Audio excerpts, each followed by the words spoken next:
राष्ट्रिय गौरवका आयोजनाहरूको कार्य अल्पत्र पार्ने काम नगर्न सरकारलाई सांसदहरूको ध्यान आकर्षण। राष्ट्रिय गौरवका आयोजनाहरूको छनौटका लागि निश्चित मापदण्ड बनाउनु परेमा ऊर्जा मन्त्रीको जोड। बजेट छलफलमा उठाएका सुझावहरू बजेटमा समेट्ने गरी अध्यादेश आयो। यो सँगै अबदेखि बजेटका सिद्धान्त तथा प्राथमिकता फागुन 15 गते भित्री संसदमा पेश गरिने। र माघको तेस्रो साता संसदको हिउँदे अधिवेशन बोलाउने सरकारको तयारी। अधिवेशन आह्वान गर्ने तयारी भए पनि बिजनेसको अभाव हुने निश्चित।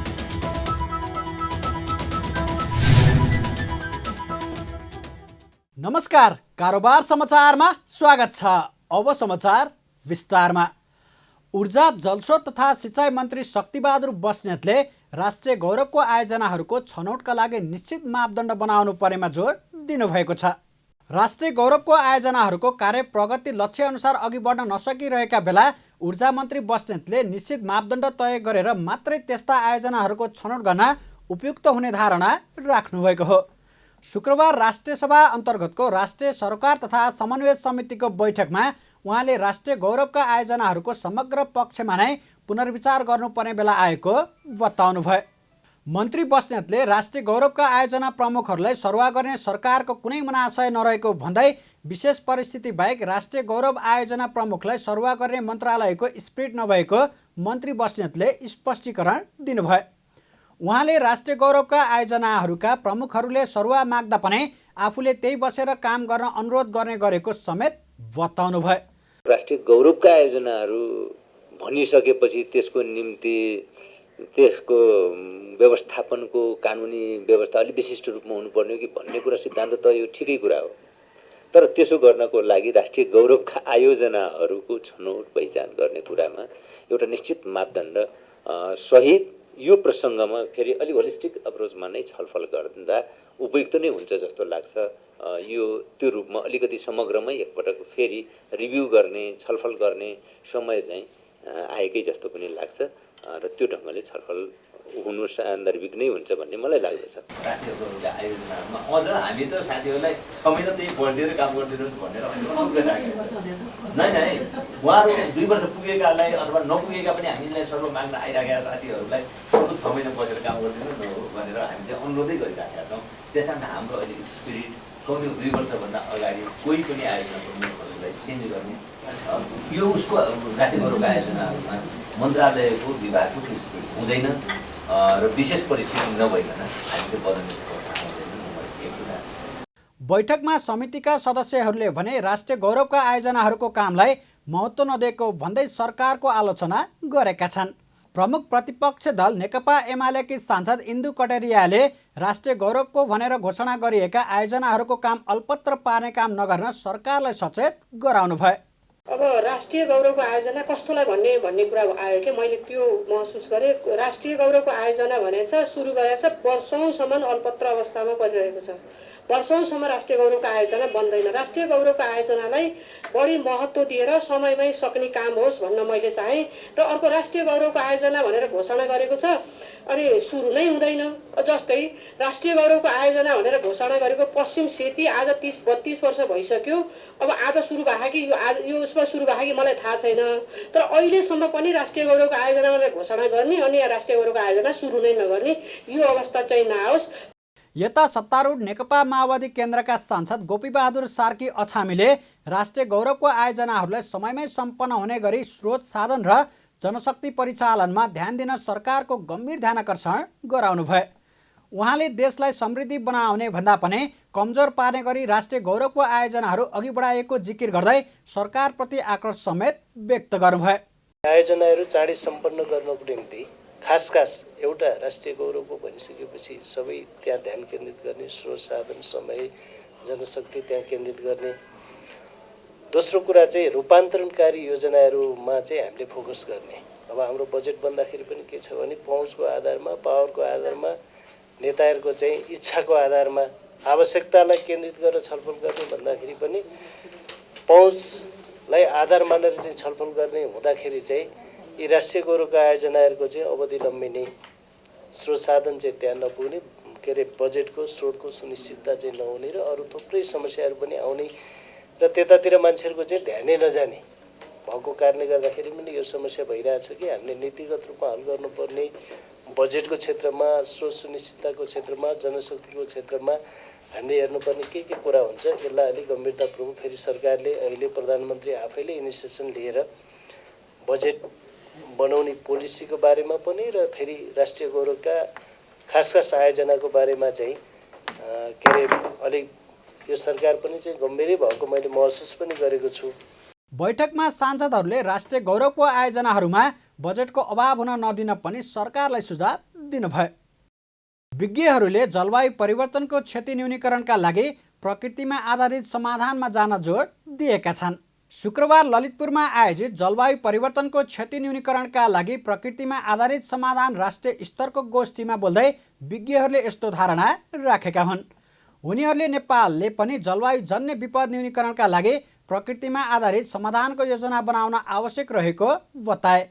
उनीहरूले जलवायु परिवर्तनको असर दिन प्रतिदिन बढ्दै गइरहेको अवस्थामा पूर्वकालदेखि प्रयोग गरिरहेका ज्ञान सिपहरूको प्रयोग गरेर क्षति न्यूनीकरण गर्न सक्ने बताए।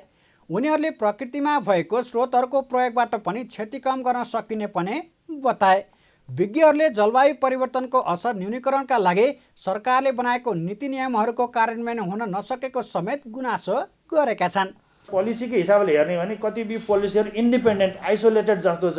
यो चाहिँ यस्ता चाहिँ nature based solution related number of पोलिसीहरू छन्, नम्बर अफ एक्सन रेगुलेसन छन्, स्ट्यान्डर्ड बनाइएको छ, ती चाहिँ आइसोलेसनमा छ। हाम्रा सबै सरकारी गैर सरकारी फेडरल भनौँ सङ्घीय सरकार, प्रदेश सरकार र हाम्रो चाहिँ पालिका लेभलको सरकारले हरेक एक्टिभिटीमा नेचर बेस्ड सोल्युसनलाई इन्भल्भ गर्नुपर्ने चाहिँ भनौँ बाँकी छ। र पोलिसी एउटा गभर्निङ पोलिसीले नम्बर अफ अरू चाहिँ यसका वर्किङ पोलिसीहरू र वर्किङ एक्ट रेगुलेसनहरू सबै सेक्टरका एउटा मात्रै चिजले अथवा वन तथा वातावरण अथवा क्लाइमेट चेन्ज पोलिसी अथवा अर्को हामीले शिक्षा, स्वास्थ्य होइन भौतिक पूर्वाधार निर्माण यी हरेक बाटोघाटो सबै चाहिँ एक्टिभिटिजहरूमा प्लानहरूमा नेचर बेसको कन्सेप्ट इन्बिल्ड गरेर हामी चाहिँ अगाडि जानुपर्छ। कार्यक्रममा वन तथा वातावरण मन्त्रालयले पनि प्रकृतिमा आधारित समाधानको बुझाइमा एकरूपता बनाउने जरुरी रहेको जनाएको छ। मन्त्रालयका उपसचिव राजु सापकोटाले कतिपय सरकारी नीतिहरू एकपक्षीय रहेकाले सबै पक्षलाई बराबर समेटेर नीति निर्माण गर्न आवश्यक रहेको बताउनुभयो। उहाँले ठुला परियोजना निर्माण गर्दा भविष्यमा पर्न सक्ने असरको बारेमा अध्ययन र आकलन गरेर मात्रै निर्माण सुचारू गर्न आवश्यक रहेको बताउनुभयो। उहाँले अधिकांश राजनीतिक दलका नेताहरूको प्राथमिकता पूर्वाधार विकास मात्रै हुने गरेको पनि बताउनुभयो। कार्यक्रममा सरकारवालाहरूले पूर्वाधार विकास गर्दा प्रकृति मैत्री कसरी बनाउने भन्ने बारेमा अध्ययन गर्न जरुरी रहेको पनि बताएका छन्। यस्तै सरकारबाट बनाएका नीति कार्यान्वयन गर्ने क्षमतामा समस्या रहेको समेत औल्याएका छन्। काठमाडौँको क्षेत्रपाटीबाट स्रोत नखुलेको 2 करोड 30 लाख रकमसहित 4 जना पक्राउ परेका छन्। राजस्व अनुसन्धान विभागको टोलीले शुक्रबार स्रोत नखुलेको 2 करोड 30 लाख रकमसहित 4 जनालाई पक्राउ गरेको हो। पक्राउ परेमा नरेश अग्रवाल र उनका सहयोगी रहेको विभागले जनाएको छ। कपडा व्यापारी नरेश अग्रवालको घरमा राजस्व अनुसन्धान विभागले छापा मारेपछि उक्त रकम फेला परेको बताइएको छ। बरामद गरिएको रकम हुन्डी कारोबारको हुन सक्ने अनुमान गरिएको छ। पक्राउ परेका विरुद्ध थप अनुसन्धानका लागि हिरासतमा राख्न आजै अदालतबाट म्याद लिएको विभागले जनाएको छ। बजेटका सिद्धान्त तथा प्राथमिकता फागुन 15 गते भित्रै संसदमा पेश गर्न बाटो खुलेको छ। राष्ट्रपति रामचन्द्र पौडेलले बिहिबार आर्थिक कार्यविधि तथा वित्तीय उत्तरदायित्व पहिलो संशोधन अध्यादेश 2080 जारी गर्नुभएसँगै बजेटका सिद्धान्त तथा प्राथमिकता फागुन 15 गते भित्रै संसदमा पेश गर्न बाटो खुलेको हो। मन्त्री परिषदको बुधबार बसेको बैठकले उक्त अध्यादेश राष्ट्रपति समक्ष सिफारिस गर्ने निर्णय गरेको थियो। संसदमा लामो छलफल हुने तर त्यसका सुझाव बजेटमा समावेश नहुने अहिलेको परम्परा हटाउन सरकारले अध्यादेश ल्याउन लागेको हो। उक्त विषयमा चालु आर्थिक वर्षको बजेट पारित हुने बेला सांसदहरूले चर्को रूपमा उठाएका थिए। हाल विनियोजन विधेयक प्रस्तुत हुनुभन्दा 15 दिन अघि मात्र सरकारको बजेट तथा कार्यक्रमका सिद्धान्त तथा प्राथमिकता सँगै संसदमा पेश गर्ने व्यवस्था छ।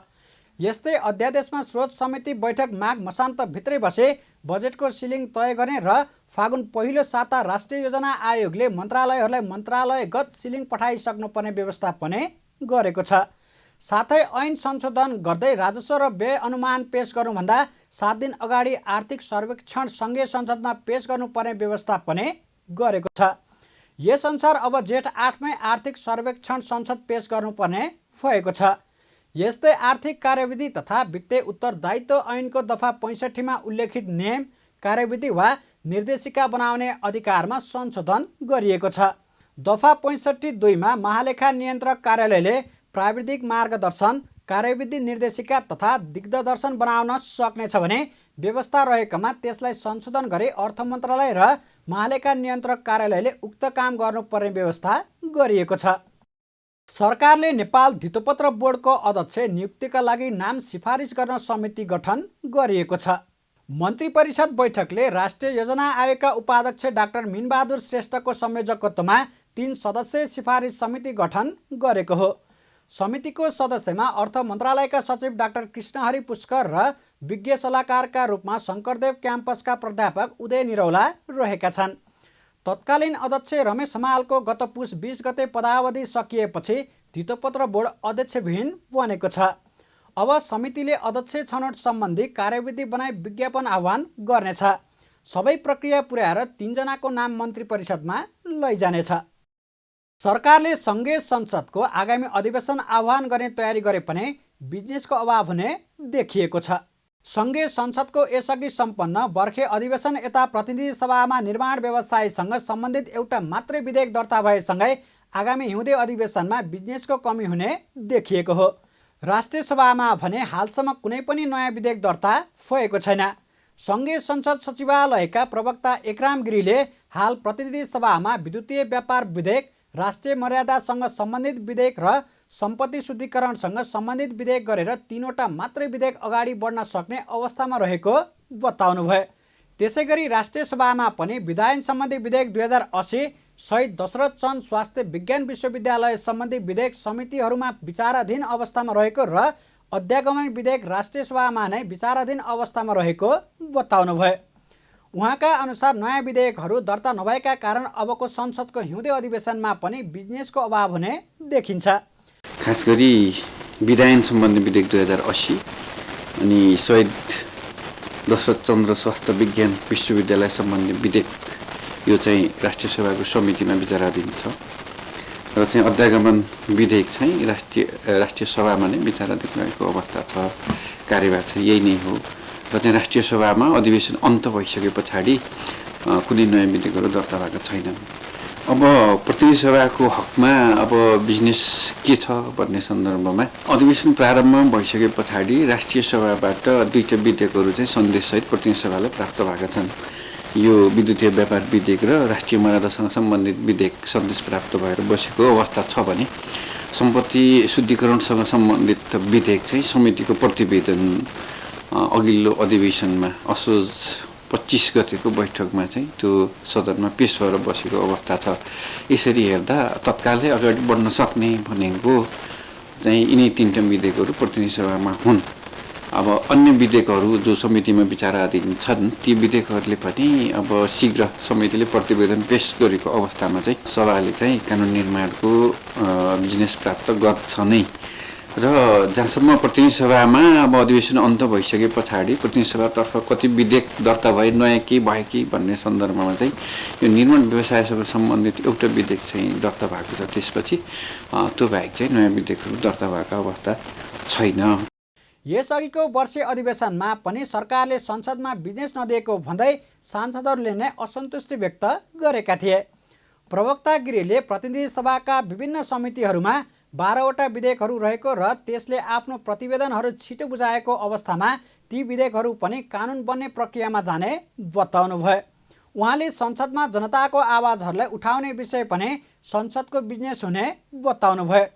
त्यसो त प्रधानमन्त्रीसँग प्रश्नोत्तर कार्यक्रम, मन्त्रीहरूसँगको प्रश्नोत्तर कार्यक्रमलाई पनि बिजनेसकै रूपमा लिने सङ्घीय संसद सचिवालयका प्रवक्ता गिरीले बताउनुभयो।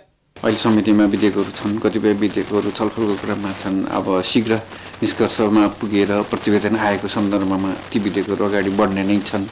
साथसाथै अघि मैले भनेका 3टा विधेयकहरू समेत लाई अगाडि बढाउँदाखेरि केही समय कार्यभार प्राप्त गर्ने नै देखिन्छ साथसाथै अब हाम्रो नियमावलीहरूले व्यवस्था गरेका विषयवस्तु प्रधानमन्त्रीसँगको प्रश्नोत्तर मन्त्रीसँगको प्रश्नोत्तर त्यसपछि गरेर अन्य विभिन्न सङ्कल्प प्रस्तावहरूका विषयवस्तुहरू लगायत विभिन्न कुराहरू सरकारलाई निगरानी गर्ने विषयवस्तुहरू जनप्रतिनिधित्वका कुराहरूले पनि संसदले एक खालको बिजनेस प्राप्त गरेकै हुन्छ किनभने सरकारलाई निगरानी गर्नु संसदको अर्को काम पनि हो जनताको प्रतिनिधित्व गरेर सरकारलाई सुनाउनु पनि संसदको अर्को काम हो तसर्थ यी सबै विषयवस्तुलाई समेटेर नै संसदको बिजनेसको बारेमा चाहिँ भन्नुपर्ने हुन्छ कानुन निर्माण त महत्त्वपूर्ण भए नै त्यसमा त अन्यथा उनी कुरो पनि भएन कानुन निर्माणको साथसाथै अब अलिकति केही समय पनि भएको छ यो बिचमा अब संसदले गर्नुपर्ने अब निगरानीका पक्षहरूमा पनि अझ थप सशक्त रूपमा संसदबाट आवाज उठ्नु पनि आफैमा एक खालको बिजनेस हो भनेर चाहिँ बुझ्नुपर्छ। सङ्घीय संसद सचिवालयका अनुसार संसदमा बिजनेस अभाव हुन नदिनका लागि कम्तीमा 15 दिनको कार्यतालिका बनाएर सङ्घीय संसदको दुवै सदनको बैठक सञ्चालन गर्ने विषयमा पनि सभामुख देवराज घिमिरे आफैले छलफल सुरु गर्नुभएको छ। सभामुख घिमिरे र कानुन न्याय तथा संसदीय मामिला मन्त्री धनराज गुरुङले सो विषयमा छलफल अघि बढाएको प्रवक्ता गिरीले पुष्टि गर्नुभयो।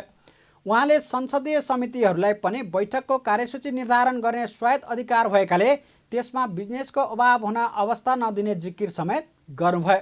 प्रतिनिधि सभा नियमावलीले आफ्नो कार्यतालिका बनाएर सभाले आफ्नो बैठक सञ्चालन गर्न सक्नेछ भन्ने व्यवस्था गरेको छ नियममै उक्त व्यवस्था छ। उक्त व्यवस्थालाई कार्यान्वयन गर्नका लागि समेत र संसदको कामलाई अझ सुव्यवस्थित बनाउनका लागि समेत अब बस्ने अधिवेशनबाट कार्यतालिका अथवा क्यालेन्डर बनाएर सोही अनुरूप कार्य सम्पादन गरौँ भनेर अहिले प्रयासहरू भएका छन् प्रयासहरू नभएका होइनन्। यसै सन्दर्भमा सामान्य सभामुखज्यू र यता माननीय कानुन मन्त्री ज्यूसँग यो विषयमा प्रारम्भिक मस्यौदामाथि छलफल पनि भएको अवस्था हो।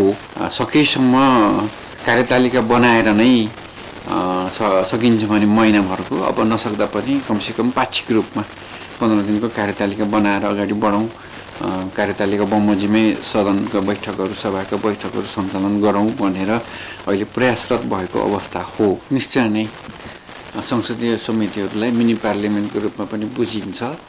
मिनी पार्लियामेन्टहरू आफ्नो बैठक सञ्चालन गर्न बैठकको कार्यसूची निर्धारण गर्ने सन्दर्भमा स्वायत्त हुन्छन्। सरकारले माघको तेस्रो साता संसदको हिउँदे अधिवेशन बोलाउने तयारी गरेको छ। निजामती सेवामा समावेशिताको स्थिति न्यून रहेको एक अध्ययन प्रतिवेदनले देखाएको छ। शुक्रबार ललितपुरमा सार्वजनिक भएको निजामती सेवामा समावेशिताको स्थिति न्यून रहेको अध्ययन प्रतिवेदनले देखाएको हो। प्रतिवेदन अनुसार 15 वर्षमा 5.5% हिसाबले महिलाको प्रतिनिधित्व 50% पुग्न 136 वर्ष लाग्ने तथ्याङ्कले देखाएको छ। सन् 2012 को तथ्याङ्क अनुसार नेपालको निजामती सेवामा पहाडिया बाहुन क्षेत्री समुदायको 62.9% र सोही समुदायको महिलाको प्रतिनिधित्व 10.1% रहेकोमा सन् 2019 मा आइपुग्दा क्रमशः 61.2 र 15.6% देखिएको छ। तथ्याङ्क प्रस्तुत गर्दै आदिवासी जनजाति आयोगका अध्यक्ष रामबहादुर थापाले सन् 2012 मा आदिवासी जनजातिको प्रतिनिधित्व 12.5 र 2019 मा 14% रहेको बताउनुभयो। यो अवधिमा आदिवासी जनजातिको प्रतिनिधित्व 1.5% वृद्धि भएको उहाँको भनाइ छ। यस स्थितिमा आदिवासी जनजातिको जनसङ्ख्याको समानुपातिक प्रतिनिधित्व 35% पुग्न 210 वर्ष लाग्ने तथ्याङ्कले देखाएको अध्यक्ष थापाले दलित समुदायको प्रतिनिधित्व सन् 2012 मा 1.7 र सन् 2019 मा 2.8% रहेको तथ्याङ्कले देखाएको बताउनुभयो। 15 वर्षको अवधिमा केवल 1.1% मात्रै सुधारिएको उहाँको भनाइ छ। यही अवस्था रहे दलितको जनसङ्ख्या 13% को समानुपातिक प्रतिनिधित्व पुग्न 120 वर्ष कुर्नुपर्ने देखिएको बताउनुभयो। सन् 2012 मा आदिवासी जनजातिको प्रतिनिधित्व 12.5 र 19 मा 14% रहेको छ। हेर्नु यो अवधिमा आदिवासी जनजातिको प्रतिनिधित्व केवल 1.5% मात्रै वृद्धि भइदिन्छ। यस स्थितिमा आदिवासी जनजातिको जनसङ्ख्या 35% छ हैन। अब यो 35 वर्ष पुग्नको लागि चाहिँ 210 वर्ष लाग्नु छ आदिवासी जनजाति। अब यो यसले देखाउँछ आदिवासी जनजाति मध्ये नेवारको 5.9% देखाएको छ। त्यसले गर्दाखेरि अलि छिटै होला थोरै होला जस्तो लाग्छ। अनि अर्को यो दलित समुदायको प्रतिनिधित्व सन् 2012मा 1.7 र सन् 2019मा 2.8% देखिन्छ। यो 15 वर्षको अवधिमा केवल 1.1% मात्रै दलित समुदायलाई चाहिँ सुधारिएको देखिन्छ। यही अवस्था रहिरहे 13% समानुपातिक प्रतिनिधित्व पुग्नको लागि दलितलाई पनि 120 वर्ष लाग्ने देखिन्छ। त्यस्तै तथ्याङ्कले मधेसी समुदायको क्षेत्री ब्राह्मण र मधेसी जातको प्रतिनिधित्व सन् 2012 र 2019मा क्रमशः 8.1 र 11.5% देखिएको छ। मधेसी समुदायमा ब्राह्मण क्षेत्रको प्रतिनिधित्व सुधारिए पनि मधेसका अन्य जातको स्थिति चिन्ताजनक रहेको अध्यक्ष थापाले बताउनुभयो। मधेसी समुदायका प्रतिनिधित्वमा आदिवासी जनजाति र दलितको भन्दा केही सुधारिएको देखिए पनि समानुपातिक प्रतिनिधित्व पुग्नको लागि अझै लगभग 90 वर्ष लाग्ने उहाँको भनाइ छ। मुस्लिम समुदायको प्रतिनिधित्व झनै चिन्ताजनक रहेको उहाँले बताउनुभयो। सन् 2012मा मुस्लिम समुदायको निजामती सेवामा प्रतिनिधित्व 0.5 र सन् 2019मा 0.7% रहेको छ। यो स्थितिले मुस्लिम समुदायको 5% जनसङ्ख्या अनुसार समानुपातिक प्रतिनिधित्व पुग्नका लागि 107 वर्ष पुग्नुपर्ने तथ्याङ्कले देखाउँछ। मधेसी समुदायको क्षेत्री बाहुन र मधेसी जातको प्रतिनिधित्व हेर्दा चाहिँ अलिक देखिन्छ। 12 र 19मा क्रमशः 8 र 11.5% देखिन्छ। 3% चाहिँ बढेको देखिन्छ। यो हिसाबले मधेसी समुदायमा ब्राह्मण क्षेत्रीको प्रतिनिधित्व सुधारिएको छ, तर अन्यको छैन। यद्यपि यसैलाई हेर्ने हो भने पनि आदिवासी जनदलको भन्दा केही सुधारीको देखिए पनि मधेसीलाई पनि यति राम्रो प्रतिनिधित्व हुँदा अझै 90 वर्ष 9 दशक लाग्ने देखिन्छ।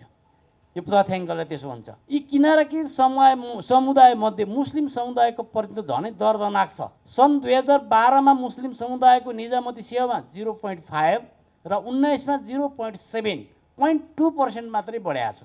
अब यसले गर्दाखेरि के देखिन्छ भने यो मुस्लिम समुदायको जनसङ्ख्या 5% को वरिपरि पुग्नको लागि 107 वर्ष चाहिँ शताब्दी नै कुर्न पर्नेछ सबैलाई। अधिकृत वा सो भन्दा माथिको तथ्याङ्क हेर्दा आदिवासी जनजाति, दलित, मधेसी र मुस्लिमको प्रतिनिधित्व सन् 2019मा क्रमशः 6.5 र 7.8, नेवार 1.6, 10.3 र 0.4 देखिन्छ। निजामतीको सबैभन्दा माथिल्लो तह विशिष्ट श्रेणीमा आदिवासी जनजाति, दलित, मधेसी र मुस्लिमको सङ्ख्या क्रमशः 4 जना, 1 र 2 जना देखाउँछ। अझै पनि निजामती सेवामा एकल भाषा, धर्म र संस्कृति मान्ने पहाडे बाहुन क्षेत्रीको समुदायको 61.2% र लैङ्गिक हिसाबमा 75% पुरुषको प्रतिनिधित्व रहेको अध्ययनले देखाएको छ। 51% महिलाको 25 र जातीय तथा सामाजिक हिसाबले 65% भन्दा बढी अर्थात् 2/3 भन्दा बढी जनसङ्ख्या भएको आदिवासी जनजाति, दलित, मुस्लिम समुदायको प्रतिनिधित्व 1/3 को वरिपरि हुनुले अझै पनि नेपालको निजामती सेवामा लैङ्गिक र सामुदायिक प्रतिनिधित्व नपुगेको अध्ययनको निष्कर्ष रहेको छ। लोकतान्त्रिक समाजवादी पार्टी लोसपाका अध्यक्ष महन्त ठाकुरले अदालतले पनि आफूहरूलाई न्याय नदिएको टिप्पणी गर्नुभएको छ। अध्यक्ष ठाकुरले सरकारले मधेसमाथि विभेद जारी राखेको जिकिर गर्दै अदालतले पनि न्याय नदिएको गुनासो गर्नुभएको हो। शुक्रबार काठमाडौँमा आयोजित विचार गोष्ठीमा बोल्दै उहाँले भाषा, राष्ट्रिय पोसाक लगायतको सवालमा अदालतले पनि मधेसलाई साथ नदिएको बताउनुभयो।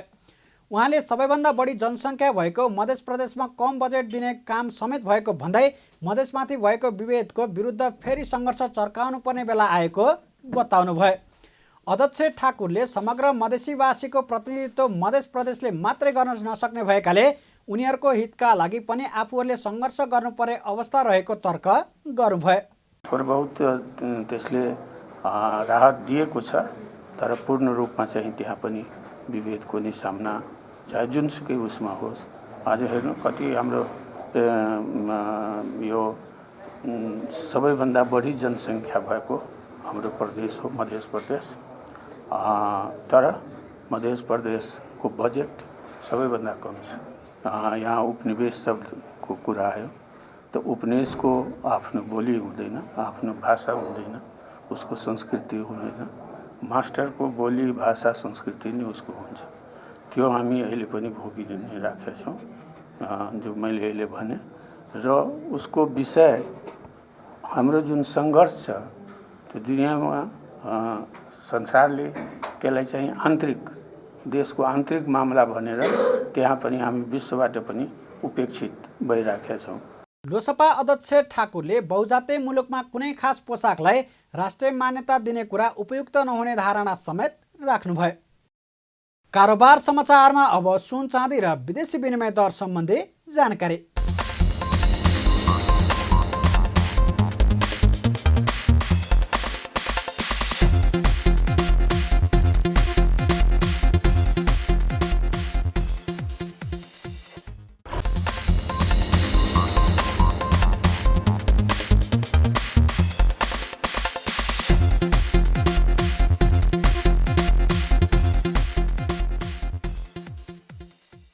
बिदा हुनु अघि अहिलेसम्मका प्रमुख समाचार फेरि एकपटक।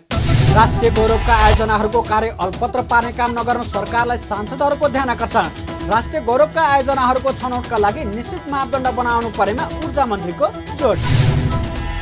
बजेट छलफलमा उठाएका सुझावहरू बजेटमा समेट्ने गरी अध्यादेश आयो। यो सँगै अबदेखि बजेटका सिद्धान्त तथा प्राथमिकता फागुन 15 गते भित्री संसदमा पेश गरिने र माघको तेस्रो साता संसदको हिउँदे अधिवेशन बोलाउने सरकारको तयारी।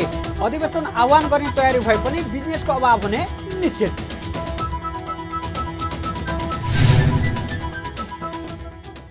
कारोबार समाचार सकियो। हामीलाई बिदा दिनुहोस्। नमस्कार।